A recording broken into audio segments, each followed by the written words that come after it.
Fine, let's start. Number 1. The frozen cave, lion cubs.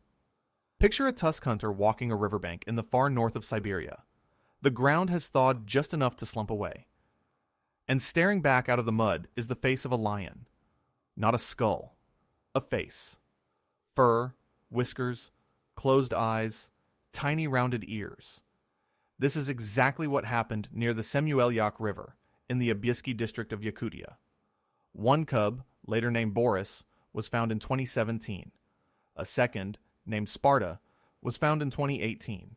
Both are cave lions, an extinct species called Panthera spelaea.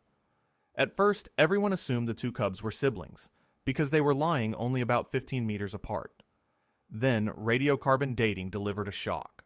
They are separated by roughly 15,000 years. Sparta is around 28,000 years old.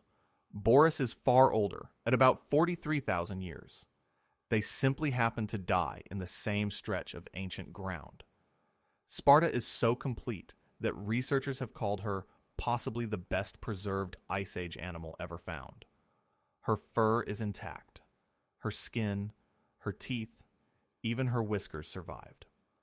A study led by Love Dahlin at the Center for Paleogenetics in Stockholm, published in the journal Quaternary in 2021, described CT scans revealing the skull, soft tissue, and remnants of internal organs. Both cubs were only 1 to 2 months old when they died.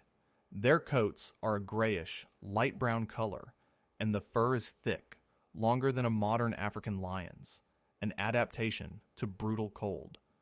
Cave lions were among the largest cats of the Ice Age, ranging across all of Eurasia and even into North America.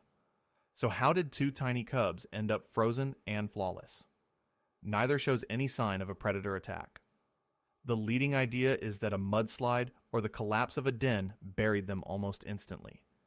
That rapid burial in freezing sediment is the whole secret. It shut out oxygen, bacteria, and scavengers. A competing view suggests the roof of an ice cavity gave way. A more speculative reading wonders whether the cubs were abandoned and then trapped. What we can say for certain is remarkable enough. Ancient cave art, like the paintings at Chauvet Cave in France, shows lions without prominent manes, and these cubs match that image. Genetically, cave lions had been separated from modern lions for around 500,000 years. Their preserved whiskers and claws let scientists study soft anatomy that no bone could ever reveal. Sparta's fur was matted with mud when she was found, but otherwise complete, and her claws were still sharp enough to catch the light.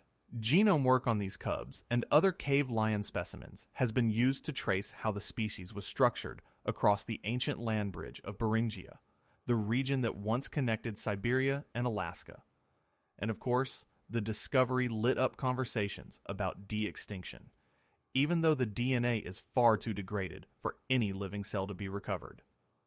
Yakutia itself has become a global hotspot for such finds, both because it holds deep, continuous permafrost, and because a working economy of tusk hunters is out on the riverbanks every summer.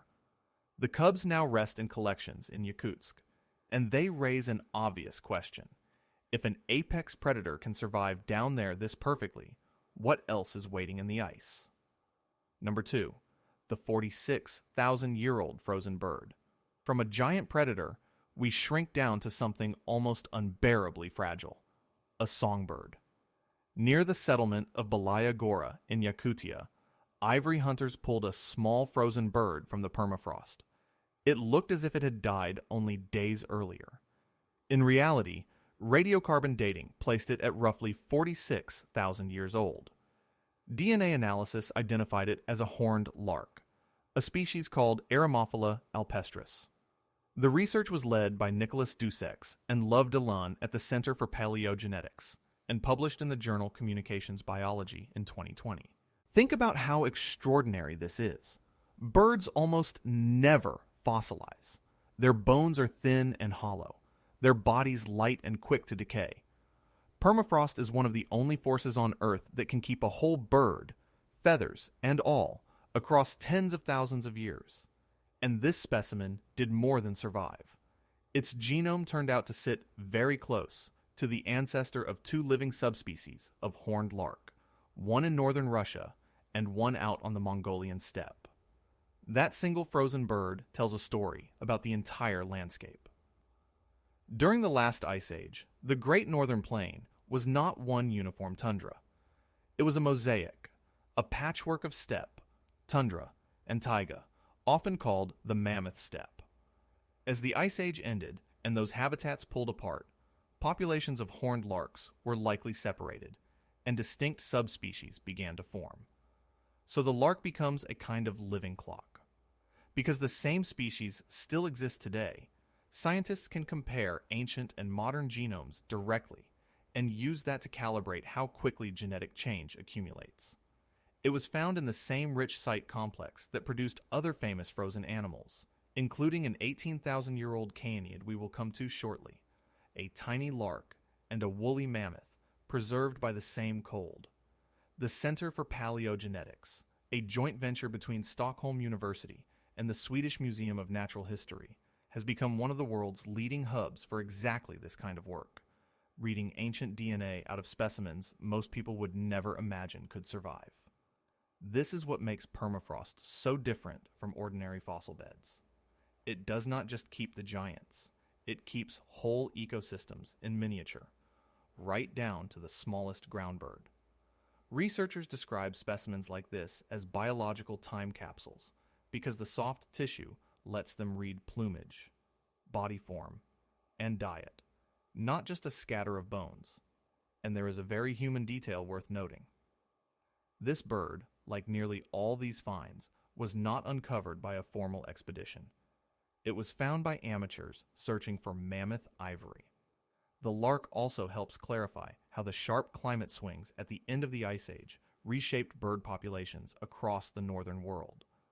So here's the open question that carries us forward. If a creature this small can be read in such detail, what can a frozen animal tell us that a fossil never could? Number 3. The Tumat Puppies. Now we meet an animal that may sit on one of the most important lines in all of natural history, the line between wolf and dog. Near the Sialach River, close to the village of Tumat in the Ust-Yansky district of Yakutia, a series of frozen canids has emerged from the permafrost. The first puppy was found in 2011. A second came in 2015. And in 2018, researchers recovered the specimen that captured the world, a puppy nicknamed Dogor. The name means friend in the Yakut language, and it was chosen partly because the animal's identity was so uncertain. Dogor is around 18,000 years old and was only about 2 months old at death. The preservation is stunning. Fur, whiskers, eyelashes, teeth, snout, and paws, all intact. When the Center for Paleogenetics first sequenced the genome, they hit a wall. They could not immediately tell whether Dogor was a wolf, an early domestic dog, or a common ancestor of both. That ambiguity is exactly why the specimen matters so much. 18,000 years ago sits right inside the window when many scientists think wolves were being domesticated. So a 2-month-old puppy from that exact moment is scientific gold. Later work, published across 2022 and 2023, leaned toward the answer that these Tumat animals were wolves rather than dogs. And the evidence came from an unexpected place, their stomachs.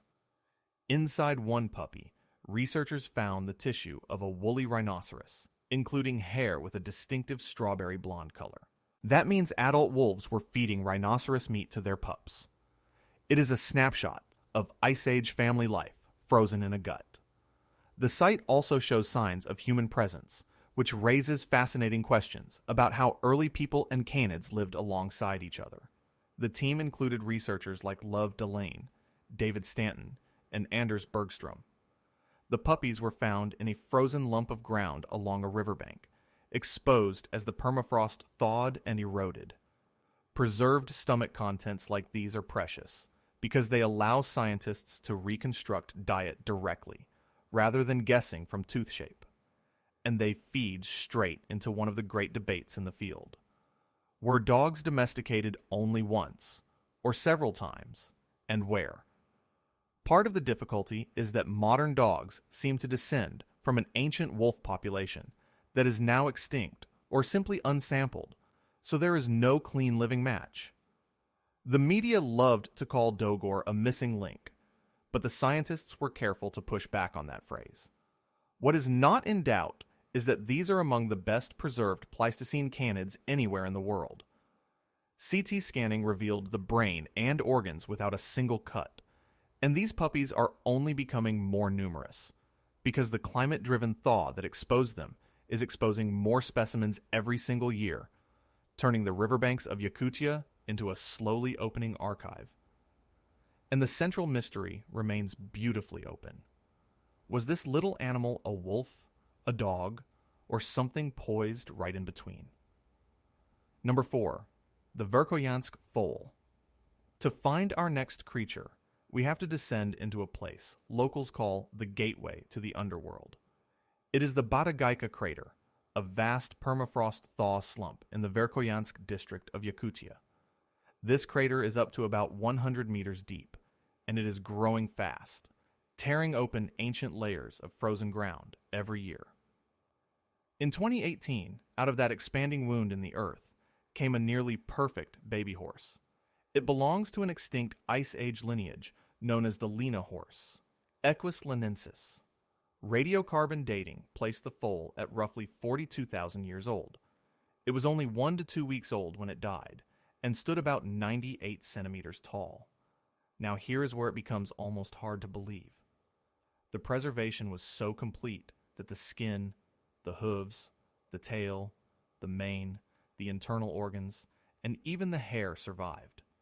And then researchers found something that stunned them. Liquid blood, still inside the heart vessels. Preserved urine, still in the bladder. Liquid in an animal that died more than 40,000 years ago. The work was led by scientists at the Northeastern Federal University in Yakutsk, working with the South Korean company Suum Biotech and the geneticist Hwang Woo-suk. Their goal was bold. They wanted to find living cells, cells that could still divide, in the hope of one day cloning the animal. Despite many attempts, they reportedly failed to get a single dividing cell. In life, the foal had a dark body with a dark mane and tail. The autopsy suggested it likely drowned in mud, which then froze solid, sealing it away from decay. That mud was both killer and preserver. The specimen offers a rare window into the physiology, growth, and coloration of a Pleistocene horse. And the Batagayka crater keeps giving, having also produced frozen bison and other animals as it erodes. The discovery of liquid blood reignited the dream of cloning Ice Age creatures, but it also ran headlong into the same hard wall. The DNA, no matter how fresh the blood looks, is broken into countless tiny fragments. The Lena horse itself went extinct at the end of the Pleistocene, part of the great wave of megafaunal loss. The foal is now curated at the Mammoth Museum in Yakutsk, where its preserved organs allow direct histological study of Ice Age equine tissue that would normally have vanished tens of thousands of years ago. It was described by researchers at the time as the best preserved Ice Age animal of its kind ever recovered, an almost undamaged newborn from a species that no longer exists. There are competing readings of its death, drowning in mud being the mainstream view, with entrapment and slow exhaustion as an alternative. And there are competing views on cloning too, ranging from cautious optimism to firm skepticism, which leaves us with a haunting question. If we can hold liquid blood from 42,000 years ago, could a species ever truly be brought back? Number 5. Sasha, the baby woolly rhinoceros. Some of these creatures are famous as a species, but almost unknown as babies. The woolly rhinoceros is one of them. For all the adult remains we have, only a single baby woolly rhino has ever been found. Its name is Sasha. It was discovered in 2014 in the Abyesky district of Yakutia, along a tributary of the Semyulyak River, by a local man named Alexander Banderov. Sasha is his nickname, and the rhino carries it. Radiocarbon dating placed the calf at about 34,000 years old. It was first estimated to be around 18 months old, an estimate later refined by studying its tooth development. What survived is astonishing. A thick coat of strawberry blonde wool, the ears, one eye, the nostrils, the mouth, and the base of the horn. Those preserved ears settled a real scientific question, because they confirmed that woolly rhinos had furry ears, a detail no bone could ever show. Sasha also revealed that the calves were already densely woolly, which makes sense on the frigid mammoth steppe. The specimen was studied at the Academy of Sciences of the Sakha Republic and the Northeastern Federal University in Yakutsk. Adult woolly rhinos carried 2 horns, and the front horn could exceed 1 meter in length.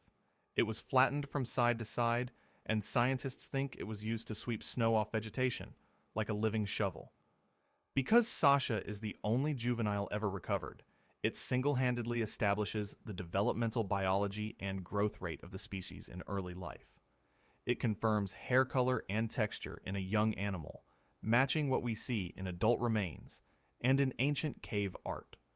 Woolly rhinos went extinct around 14,000 years ago, and here ancient DNA has shifted the story. Rather than blaming human hunters alone, genetic evidence points strongly to climate warming as a driver of their decline. Remember those Tumat puppies with rhino tissue in their stomachs? That strawberry blonde hair matches Sasha's coat, a quiet reminder that these calves were also prey for the great Ice Age carnivores. Sasha's soft tissue lets researchers examine diet, fat reserves, and cold adaptation in a way bones never could. The specimen was CT scanned and described in detail, and is now curated and displayed in Yakutsk. Woolly rhinos ranged widely across Eurasia, but unlike mammoths, they never crossed into North America, and the calf refined our understanding of the animal's body proportions when young. There is a poignant thread connecting Sasha to another creature on this list. The strawberry blonde hair found inside the stomachs of the Tumat puppies came from a woolly rhino calf much like this one. So in Sasha, we see the animal whole and intact, and in the puppies, we see what happened to another of its kind, reduced to a last meal on the Ice Age steppe. So the open question hangs over the ice. Why did a creature this superbly built for the cold vanish so completely? Number 6. The Frozen Cave, Bear of Bolshoy, Lyakhovsky. For centuries, we knew the cave bear only as bones. Great heaps of them, piled in caves across Europe and Asia, where the animals had hibernated and sometimes died. We had skulls, jaws, and skeletons. What we had never seen was a cave bear's face. That changed in 2020. On Bolshoy Lyakhovsky Island, part of the New Siberian Islands, reindeer herders discovered a complete frozen cave bear and reported it through the Northeastern Federal University in Yakutsk. This was the first ever discovery of a whole cave bear with its soft tissue intact, including its nose. Let that sink in. Fur, soft tissue, internal organs, teeth, and a nose you can actually look at. Preliminary estimates place the animal somewhere between about 22,000 and 39,500 years old, pending precise radiocarbon work. The lead researcher, Lena Grigorieva of the university, described the find as internationally important, and it is easy to see why. Cave bears, part of the Ursus spelaeus complex, went extinct roughly 24 to 27,000 years ago across most of their range. Ancient DNA suggests their decline actually began around 40,000 years ago, tracking closely with the expansion of modern humans into their territory. These were large, mostly plant-eating bears that relied heavily on caves for hibernation, which is why their bones piled up in those caverns over thousands of years. But bones cannot tell you what the face looked like, how the muscles sat, or what the animal last ate. This carcass can. The intact nose allows a facial reconstruction that was simply impossible before. The find was announced alongside a separately discovered cave bear cub, doubling the scientific windfall. Recovered from tens of thousands of years of freezing, the specimen opens up entirely new lines of study, including histology, the search for parasites, and dietary reconstruction from preserved gut contents. The New Siberian islands are famously rich in Pleistocene remains, from mammoth tusks to other megafauna. And this discovery added the cave bear to the very short list of extinct giants known not from bones, but from whole frozen bodies. Researchers can now examine muscle, fat, and organ tissue directly, and even hunt for the parasites that lived on and inside the animal. There is a striking overlap in the timing here. Cave bears began to fade around 40,000 years ago, the very period when modern humans were spreading across their range, competing for the same caves that the bears depended on for hibernation. Whether it was human competition, a warming climate, or both together, the great bone piles in Europe's caves fell silent. The carcass is curated and studied at the university in Yakutsk. And more than anything, it stands as one of the most significant permafrost finds of the entire decade, a creature literally emerging from thawing ground. Which raises a familiar and unsettling question. What finally brought down a bear this large and this successful? Number 7. The Tumat wolf head. Some finds are so strange, they almost seem staged. In 2018, along the Terektyak River in the Abiysky district of Yakutia, a local resident named Pavel Efimov found something impossible to ignore. A severed wolf head, complete, resting in the permafrost. Radiocarbon dating placed it at roughly 40,000 years old. But the detail that stops people cold is the size. The head measures around 40 centimeters long. That is roughly the length of an entire modern wolf's body. This was a very large Ice Age wolf, and the preservation goes beyond fur, teeth, and snout. The brain was still preserved inside the skull. The specimen was studied by researchers including Albert Protopopov of the Academy of Sciences of the Sakha Republic, along with Lov Delin and Tori Harridge. Preserved brain tissue is extraordinarily rare, and it opens a door onto the neuroanatomy of an animal that has been extinct for tens of thousands of years.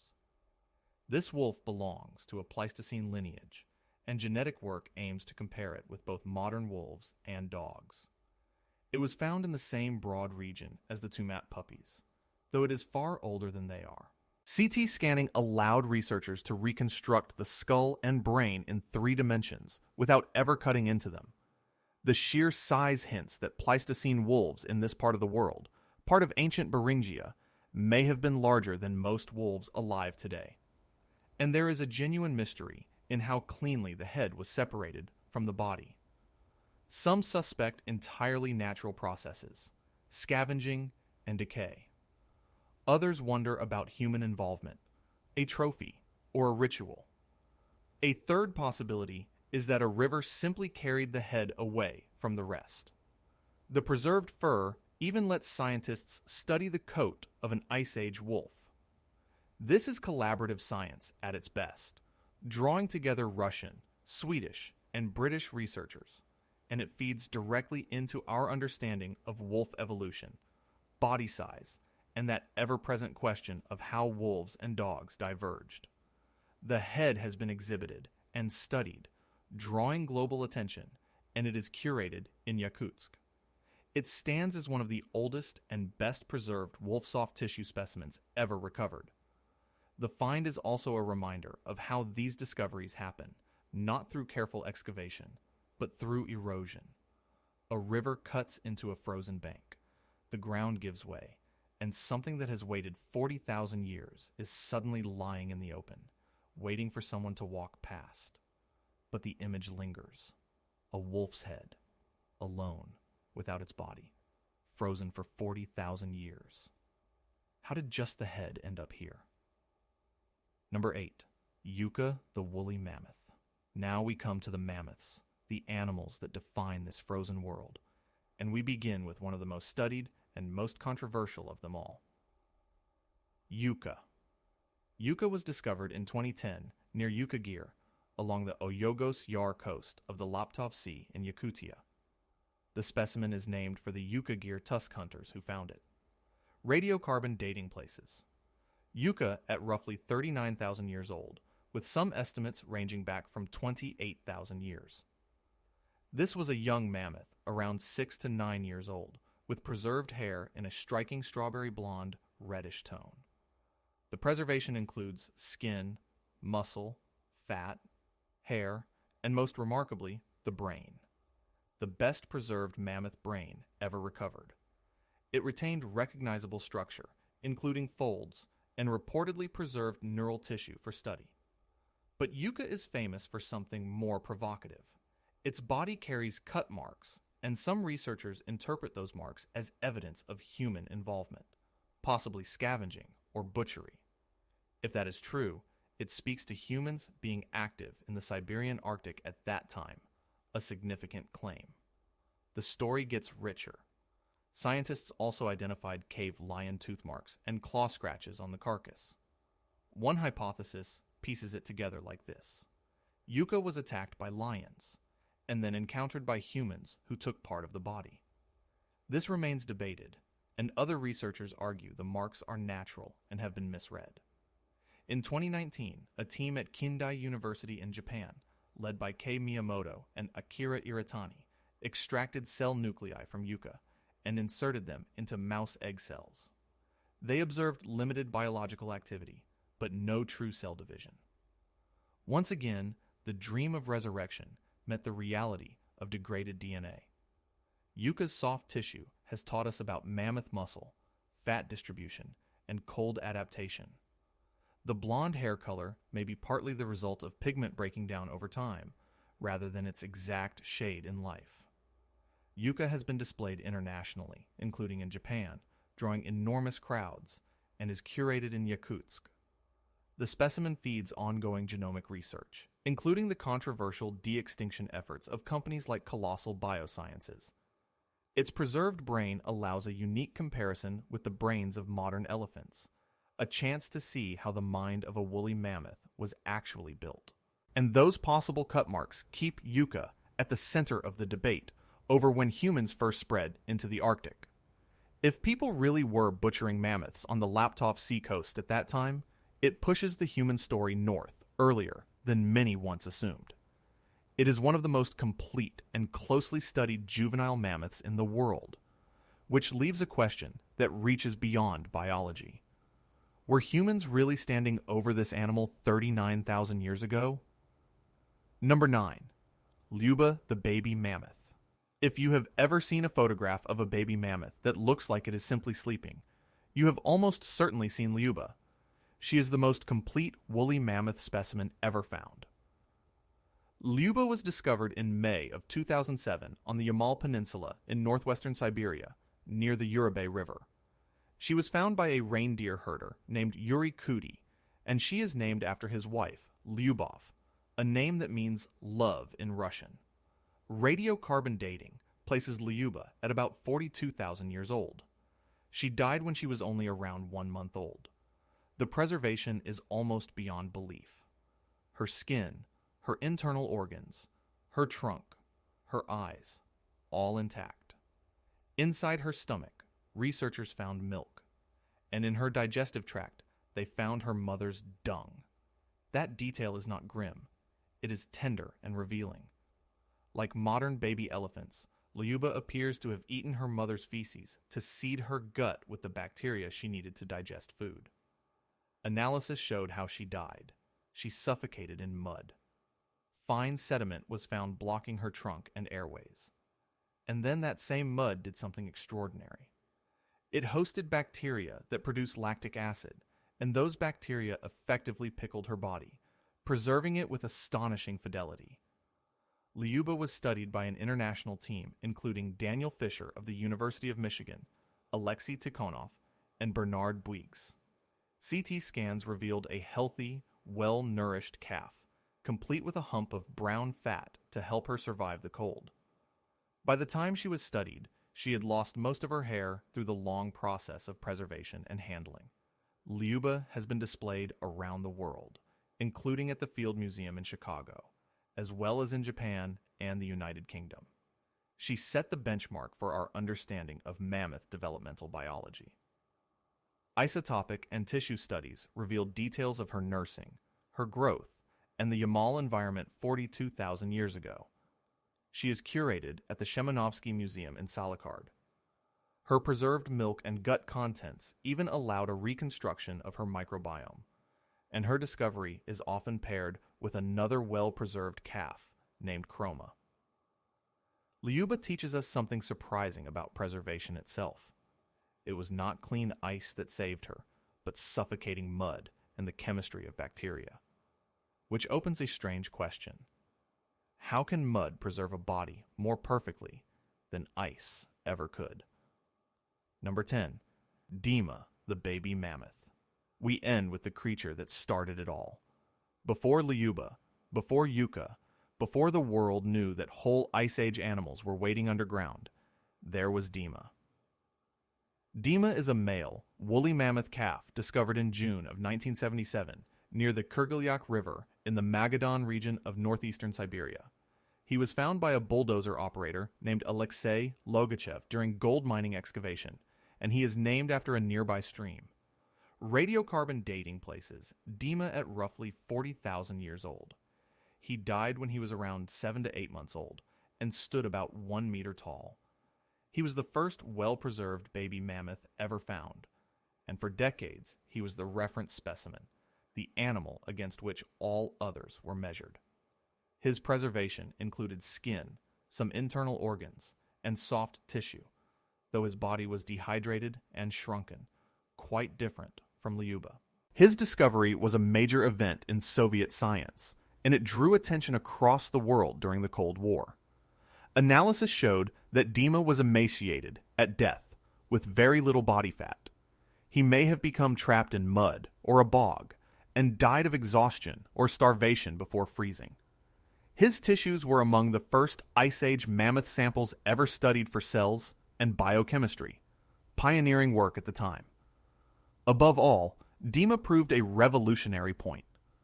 Permafrost does not only keep bones and tusks, it can keep the whole animal. He was studied and curated at the Zoological Institute in Leningrad, now St. Petersburg. He predated Lyuba by 30 years and set the template for everything that followed. Early attempts to study his DNA were limited by the technology of the 1970s. He toured Japan and other countries, a frozen ambassador from the Ice Age, and the contrast between Dima and Lyuba is scientifically valuable. One dehydrated, one pickled, one emaciated, one healthy. Together they teach us about how mammoth calves lived and died. Dima remains a historically pivotal specimen in mammoth paleontology. And he leaves us with the question that drives this entire field forward. If a bulldozer in 1977 could turn up something this astonishing, what has half a century of thawing ground exposed since? To understand why these 10 creatures exist at all, we need to understand the ground that holds them. Permafrost is soil that stays frozen for at least 2 years straight, and across much of Yakutia it runs deep and continuous, sometimes hundreds of meters down. Cold is the first line of defense. It nearly halts the bacterial decay and the enzyme activity that would normally dissolve a body within weeks. But cold alone is not enough.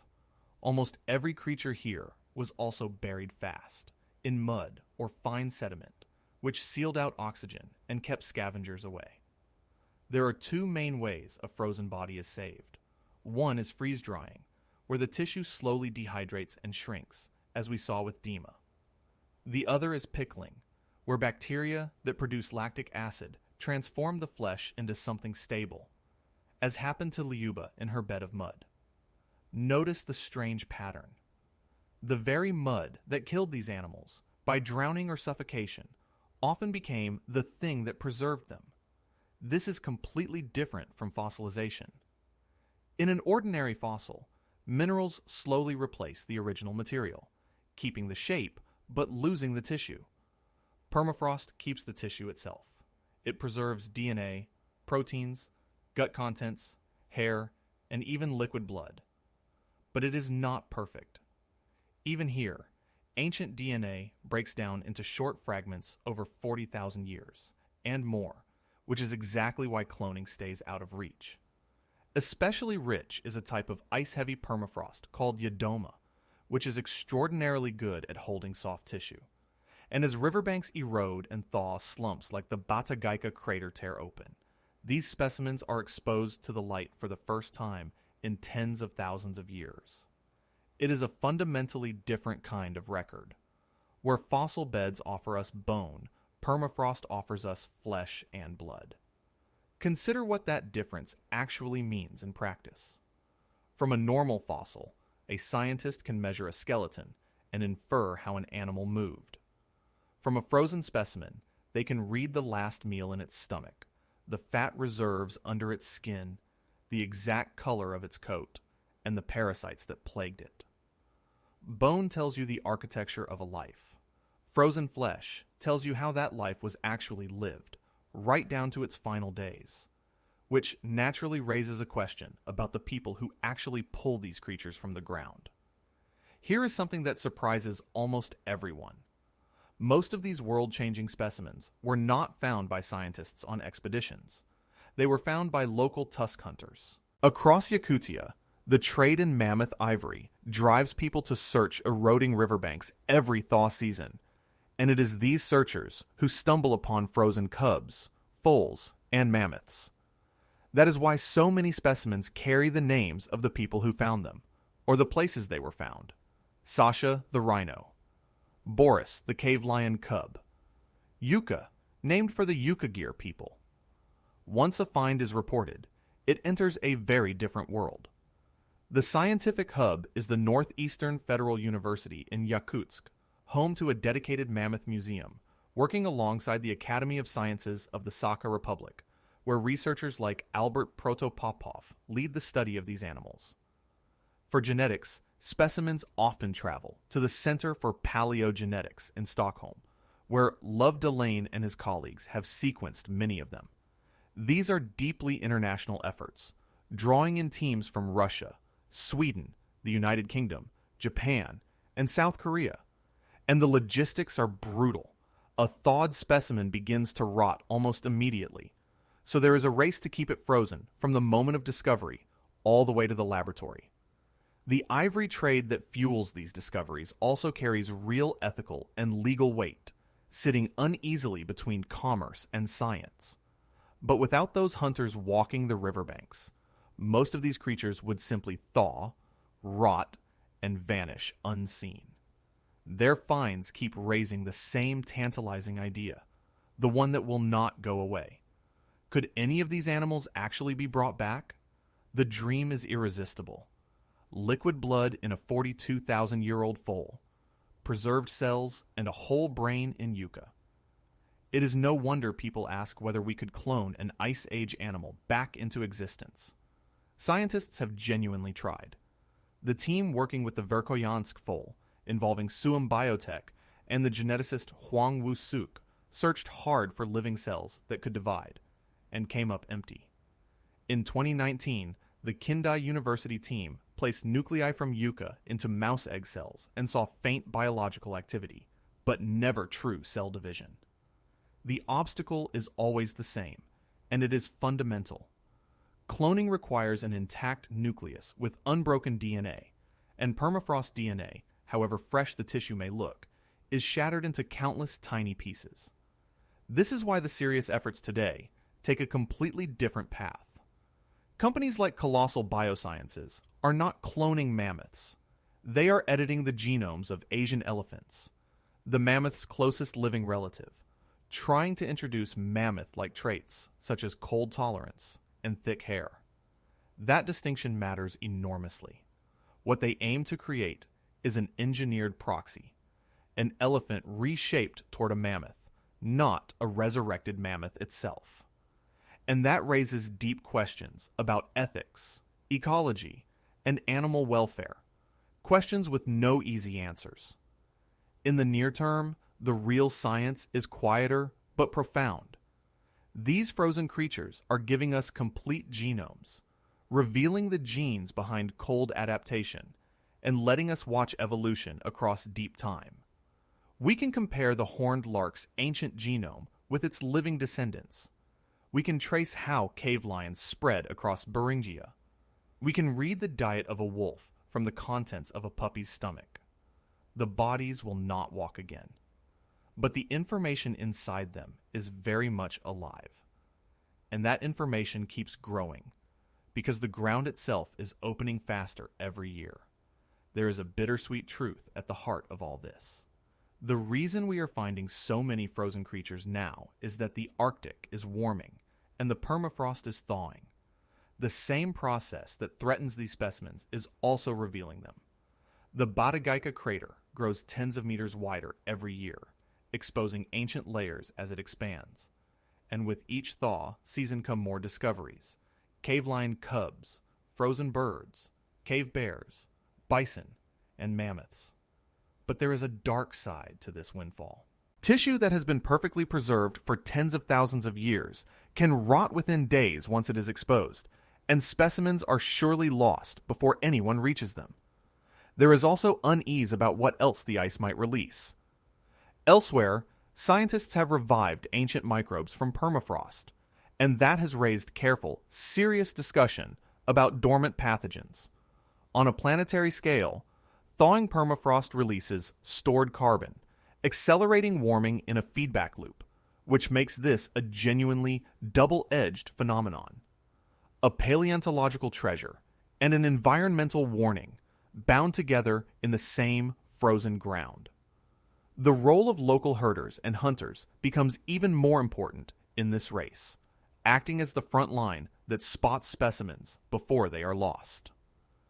Meanwhile, the genomic libraries of extinct megafauna keep expanding, giving us an ever richer picture of the vanished mammoth steppe. And scientists cannot help but wonder what still lies buried. A complete, perfectly frozen adult mammoth, a predator we have never seen in the flesh, or something even more startling from the deep human past, an ancient person preserved as completely as these animals.